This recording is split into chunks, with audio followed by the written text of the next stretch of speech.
اللہ لطیف بعبادہ، اللہ مہربان ہے بندوں پر، یرزق من یشاء، روزی دیتا ہے جس کو چاہے، وہو القوی العزیز، اور وہ غالب اور عزیز ہے۔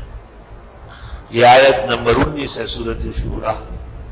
یہ مجرب ہے فجر کی نماز کے بعد اسی ہیئت پر بیٹھے رہے اور 70 مرتبہ دائیں ہاتھ کے پوروں سے پڑھے، اللہ لطیف بعبادہ یرزق من یشاء وہو القوی العزیز۔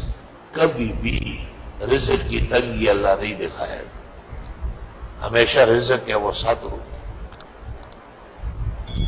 یہ اتنا ضروری عمل ہے کہ مولانا مفتی محمد شفیع نے تفسیر معارف القرآن میں اس جگہ شاہ عبد الغنی پھول پوری کے حوالے سے نقل کیا ہے۔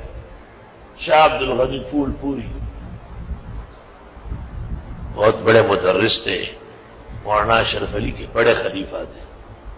دیوبند میں استاذ کی ضرورت تھی، مولانا اشرف علی نے کہا اگر دیوبند نے مجھ سے کہا تو عبد الغنی کو بھیجوں گا۔ یہ دیوبند میں پڑھانے کا حال ہے۔ شاہ عبد الغنی پھول